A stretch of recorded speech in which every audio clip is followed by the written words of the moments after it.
Plato's Aesthetics and Poetics, Truth, Beauty, and the Soul's Ascent. Plato, 427 to 347 BCE, one of the foundational figures of Western philosophy, devoted significant attention to the nature, value, and dangers of art and poetry. His reflections, though scattered across many dialogues, form a comprehensive and multifaceted philosophy of aesthetics. Art, for Plato, is never neutral or merely decorative. It is a potent force that shapes the soul, informs education, and influences the moral and political health of society. His views oscillate between deep skepticism, especially toward poetry and theatrical drama, and more reverent appreciation for the beauty that inspires the soul to ascend toward truth. This tension between suspicion and sublimation makes Plato's Poetics one of the most enduring and provocative legacies in philosophical thought. Art as imitation in the Republic. The most widely known and debated account of art appears in Book Texts of the Republic. There, Plato lays out his critique of poetry, particularly epic and tragic poetry, such as that of Homer and Sophocles, arguing that it is a form of mimesis, imitation, that operates far removed from truth. His metaphysical framework holds that everything in the empirical world is already an imperfect imitation of ideal forms, unchanging, eternal realities such as justice, beauty, and goodness. A crafted object like a bed made by a carpenter is one step removed from the form of bed. A painting of the bed, or a poetic description of it, is a further step removed, a copy of a copy. Thus, the artist or poet, rather than creating truth, produces images that resemble shadows. Plato uses the metaphor of the cave from Book 7 to illustrate how most people live in a world of illusion, mistaking shadows for reality. Artists reinforce this illusion, appealing to emotion rather than reason. Then the imitator, I said, is a long way off the truth, and can do all things because he lightly touches on a small part of them, and that part an image. Republic X 598b. Plato's ethical concerns about art stem from its emotional impact. Poetry does not teach, but arouses feelings, often ignoble ones.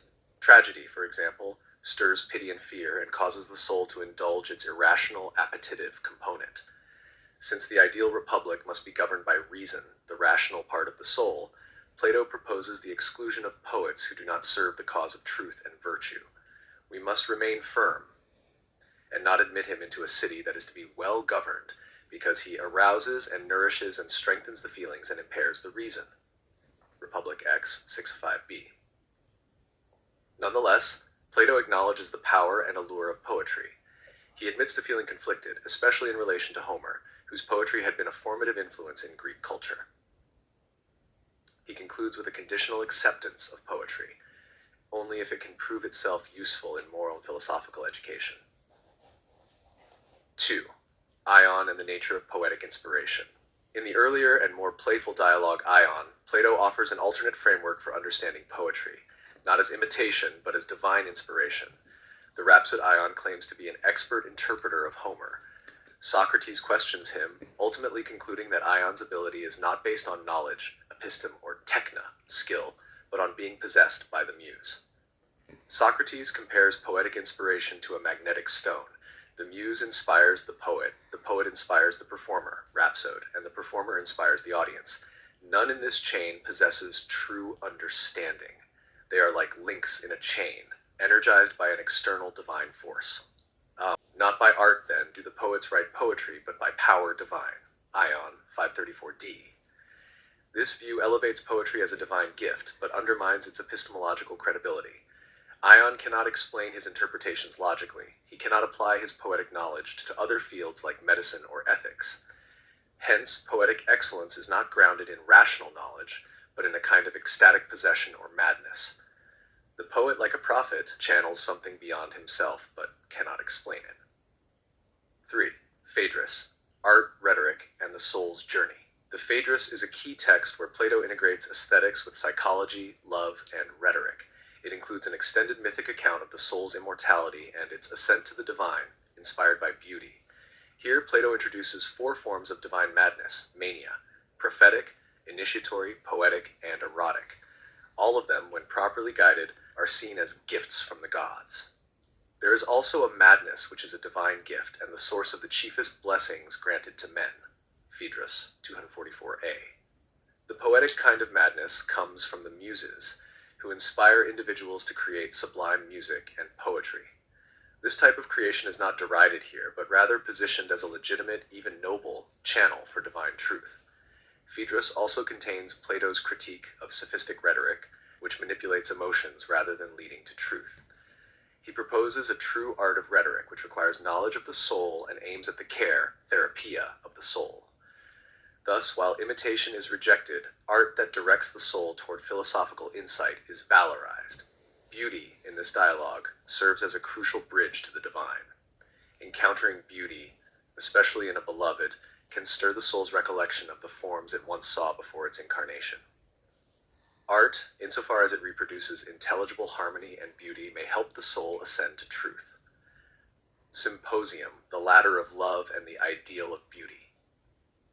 The Symposium, another central dialogue for Plato's Poetics, explores the nature of eros, love, through a series of speeches. The most profound contribution comes from the prophetess Diotima, whose account Socrates retells. Here, love is a means of ascent from the physical to the metaphysical. The concept of beauty is no longer confined to physical appearance or artistic representation. It becomes a metaphysical form, pure, eternal, and divine. Diotima describes a ladder of love that begins with love for a single beautiful body and progresses to 1. Love for all beautiful bodies. 2. Love of beautiful souls. 3. Love of beautiful laws and customs. 4. Love of the beauty found in knowledge. Finally, love for beauty itself, which transcends all material manifestations. He who has been instructed thus far will suddenly perceive a nature of wondrous beauty, absolute, pure, unmixed. Symposium 211. In this framework, art is elevated not for its representational function, but for its power to point toward the ideal. The true artist or lover is a philosopher who generates not physical offspring, but spiritual creations, virtues, ideas, laws. Plato implies that the highest form of artistic creation is not painting or poetry per se, but the generation of beauty in the soul, which leads to the divine. Laws: music, education, and social harmony. In Laws, Plato's last and most practical dialogue, he returns to the role of art in public life.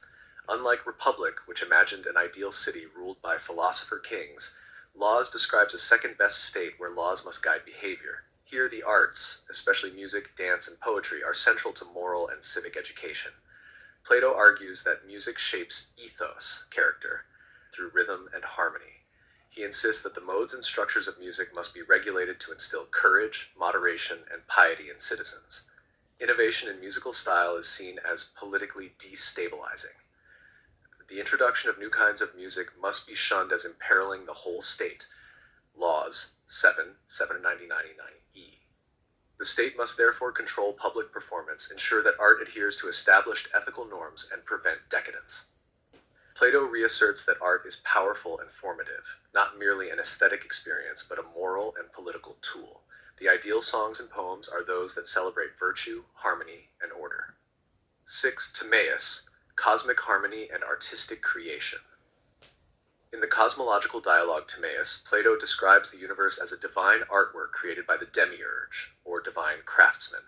The demiurge organizes the cosmos according to the perfect forms, resulting in an intelligible, harmonious world. This dialogue offers an ontological foundation for beauty.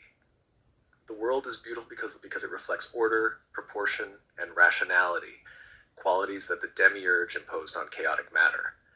These principles of harmony mirror the Pythagorean understanding of musical and mathematical ratios. He was good, and in the good, no jealousy ever arises about anything, and being free from jealousy, he desired that all things should be as like himself as possible.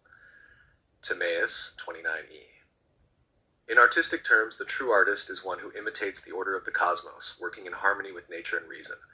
Art becomes cosmological, not merely representational. It is not enough for art to please the senses. It must participate in the intelligible structure of the world. 7. Plato's poetic style and literary self-consciousness. It is a notable paradox that Plato, the critic of poetry, is himself a consummate literary artist. His dialogues are filled with myth, imagery, drama, and rhetorical elegance. He creates characters and dramatic scenes with great psychological subtlety and pathos. The allegory of the cave, the myth of the speech of Diotima, all are literary masterpieces. This self-conscious use of poetic technique for philosophical ends suggests that Plato did not reject all poetry, but sought to reform it. His dialogues offer an alternative poetics, one that is dialectical, reflective, and aligned with truth. He does not compose verse or tragic drama, but creates a new literary form, the philosophical dialogue, that integrates reason and imagination. The legacy of Plato's aesthetics. Plato's aesthetics exerted a powerful influence on subsequent Western thought. His suspicion of imitation and emphasis on art's moral function were echoed by early Christian thinkers like Augustine.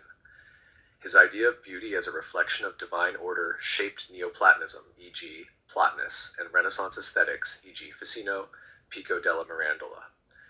In the modern era, Plato's critique of mimesis influenced thinkers such as Nietzsche, who saw Greek tragedy as a clash between Apollonian form and Dionysian chaos, and Freud, who explored the unconscious roots of artistic creativity.